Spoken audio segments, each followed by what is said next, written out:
Um, got back technically this morning um, to Pinterest module 4, which was a bit confusing, but we've asked some clarifying questions because within their comments on the actual doc, there was no comments about it being too fundamental, as the client put it. There was just comments and suggestions of how to just make things a little bit more procedural, like things that we didn't know within the sessions and the calls that we had.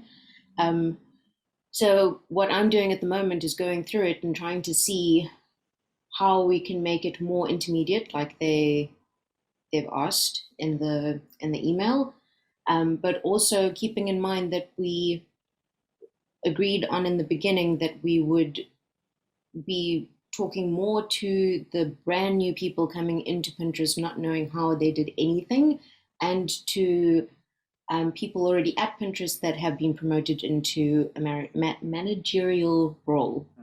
Um, so just getting my head around what they're asking versus what we agreed upon. So we'll clarify a lot of this in the call on Tuesday, just to double, triple check that we're on the right track. We're also on module 4, so maybe it's just because it's all about effective interviewing techniques. So it's basically the questions, what kind of questions, and how to ask them. So maybe they just want a little bit more just for this particular module. But Lou and I had a catch up this morning, and what is very confusing is this is all the content that we've had, and we can't make it waffly just for the sake of bulking something up, because what they want is for it to be short. So at the moment, I've got like all these notes to myself to keep all of these things in mind while looking at the script. So that's what I'm doing right now. So I don't have questions per se. It's just maybe my question is, Andrew, have you ever found yourself in this kind of situation where a client, it's the maybe that we were talking about last week. So they don't know exactly what they want, but when they get the module, then they go, oh, you know what? Actually, I want this. So how do we handle that kind of situation when we find ourselves in this kind of situation where they're kind of distilling what they want, but they're not very good at communicating that distillation to us. Just to show I just want to add to that I think your question is also like, at what point do we as learning professionals go, actually this is the right thing, and what you're asking isn't supporting the module? Where's that line? Okay, so I think this is a super important point, because this will happen, or it does happen all the time, and so it's a good general discussion here. Just on Lou, on your point, as long as you can, I think the line knowing when to push back is when you're like super 100% confident that you know what that learning outcome is, and you've also had confirmation from them that that's what it is, and you're kind of like reminding them to say, hey, we got a little off track here, like this is what we were trying to achieve at this section. So first of all, my overall thing, and we may have talked about this a couple of calls back, is that you have to have shitty first drafts. Like, it's right, as a writer, like we all know that, and so we have to be fair for our clients that that's something that they also need to have. It's very hard for them, obviously, at the beginning to like conceptualize exactly what this module will look like, and so giving it an initial thing for them to react to is very valuable, and we should do that. So some suggestions on how to improve this is give them a quicker opportunity to, like a quicker and less fleshed out opportunity to react to something. So maybe it's an outline, and we say like, look, this is what we think we're going to cover, blah blah blah, like, outline, like bullet points, right? Like these 5 things, and then maybe like some sub bullets under each one. So it's just like something like quick to look at and say like, is this, we're playing around with it, just want to get your opinion on that. So and feel free to do that kind of whenever. Like, I know we have certain like cadences of when we get feedback, and there are certain people that need to review it, but I don't think there's any harm in saying like, hey, just want to get some input here, you know, it's on like a Monday morning or whatever, and just like, this is what I'm thinking. Yeah, and feel free to push back on that. Maybe you actually want to, because we have time with this project, actually use the call to do that. And so you just now kind of dedicate a week to, let's just get an outline together. Let's hash this out. Like, feel like, so you're not going done the whole script, and now they're like, which is also a lot for them to review. And then they go, actually, like, we should have gone this way, or we should have done this, whatever. Right. So that's like one thing, just practically, how does that sit with you guys? Does that feel like something that would help? Yeah, that's exactly what we actually spoke about this morning in our meeting. Is like, let's see how they respond to our email, where we went like, listen, you know, we just want to reconfirm that we're speaking to this audience. So Dishal and I decided, like, let's see how they respond to our email and to our questions, and then maybe we actually just keep it for a discussion rather than you know, for and not pushing back in like the strong sense of the word, but as you said, like more a reminder than a pushing back. But yeah, so that's kind of our game plan at this point. Sorry, Dishal, I think I interrupted you. Yeah, absolutely. I was going to say the same thing. It's fine. It's so delicate because you don't want to upset anyone. If somebody doesn't remember something that we talked about months ago, it's not a train smash. It's just a friendly reminder. It's also like Stacey wanted to add something into the one script that made no sense in that particular spot. And I messaged both Jill and Lou and was like, how about we do this instead? Do you think it's stepping on anyone's toes? And then Lou proposed it. And I think that they've gotten back to us and said that's actually quite a good idea. So I think it's all about just keeping the communication open and doing it in a really nice way. Yeah, I was gonna say, exactly. It's co-creation is the mindset. Yeah, like we are 100% equal partners in co-creating something. So they have a vision, and our job is to make that vision a reality and do that in a way that transfers to a learner. That's our expertise, and theirs is the vision of like what they want their learner to, you know, that outcome. And so the spirit of collaboration and co-creation must be there all the time.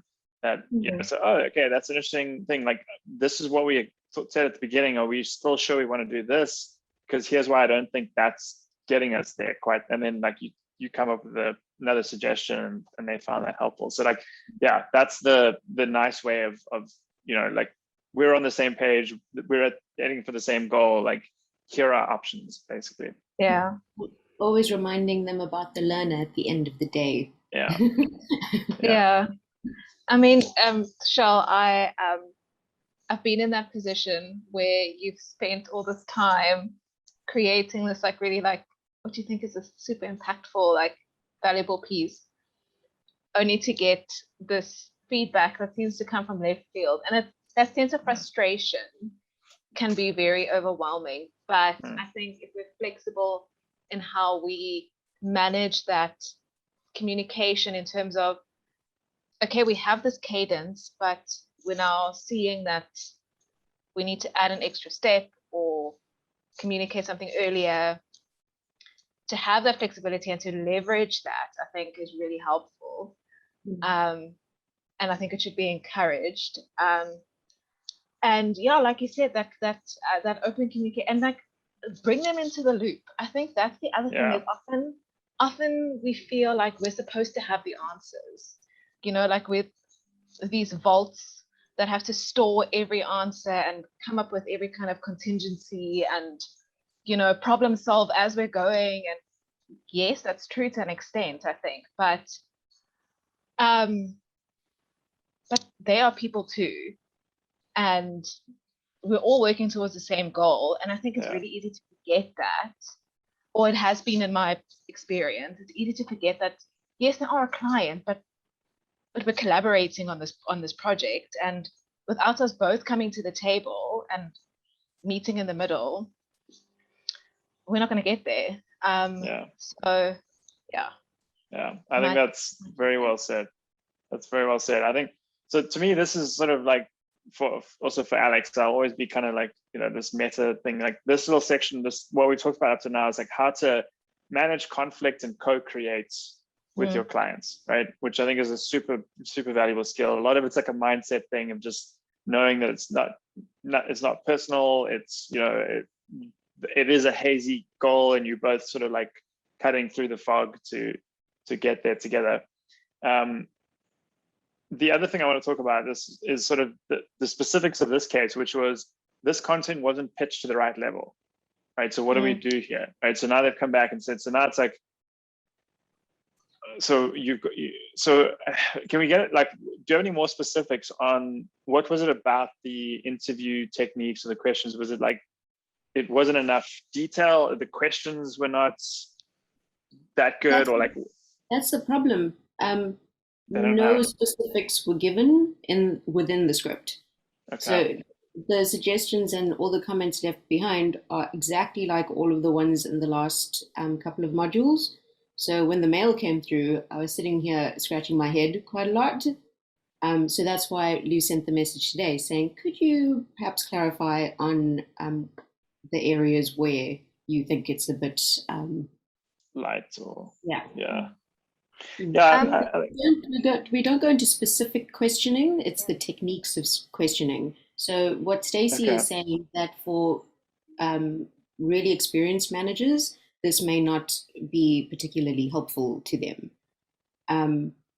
So what we need from them is more examples and maybe putting in a section for more experience. Yeah. That's what I was going to say, Sarah. And then I know you've got a comment as well. But just to me, it's a sign of like, okay, well, we probably need to like revisit discovery mode a little bit with this, just to like, what is it? Where we're missing the mark here? Are we still talking about the same person? And so if some of the population is an advanced user, then I think then we should, go, like you said, like have like a little call out section that's like, for advanced users, you may want to think about this, and this. And Ali also put down because she was the last one to review last night. She put a little section in where she was like, we should have some examples here, but it's not within the content. I'll go and find it from somewhere. So that made me feel a bit better. I was like, okay, so they do realize that we don't have that kind of stuff because it's new. Yeah, exactly. The ask is new. So I was like, oh, okay, cool. Please, can you find me some questions? Yeah, and it makes sense, right? That they only realize that once they see the first draft of it, and they're like, oh, they're gonna. And that's with everything. So I think that just as a writer, you also need to take a second, take a step back and go, hold on, what is happening here? How can I make this better? What do I still need? What did I not do? But what do they need to give me that I didn't have? Right. So there's like a checklist of questions you have to ask before you freak out and go, okay, I'm not losing my mind. Cool. Yeah. I just wanted to run this perhaps by you. Is there not perhaps been an extra set of eyes on that outside of the usual review party? No. Okay, because that is frustrating when that happens. I know. Yeah. It's not frustrating. It's also, like you said, understanding they're human. I was talking to Lou this morning. We know that Stacey has taken on someone else's responsibilities on top of hers. Her husband travels quite a lot, so sometimes she's alone with the kids. So we have no idea life happening. what was happening while she was reviewing. Because Ali also has 5 million things happening in her life, but she was the most clear with her suggestions. So we must just calm a little bit and then go, find our humanity. I understand that there's a lot happening. We just need a few things from you, if that's okay, and we can get the ball rolling and sort this out. Yeah, that's always such a fine balance. Like, it's hard to, especially when you're only working on one project, it's hard to remember that the clients, like, this is probably one of the lowest priorities on their day-to-day job, right? So you've got to, and I know you guys do an amazing job with this. I see the emails that go back and forth, Lou, like especially like highlighting stuff for them. Like, just we know we've only got a limited amount of your time every week. Like, here's the best way to use it. So I think that's key. Oh, and then Sarah, your point about being I learned this the hard way so many times, and now we make that so clear up front. Like, okay, to start this project, we need a single contact to be in touch with, and we need a chain of command for approvals like identified now. And we know that once we have these 3 humans sign off on it, like it is done. You're not going to suddenly show it to someone else at the end and then blow the whole thing up. That's a big relief.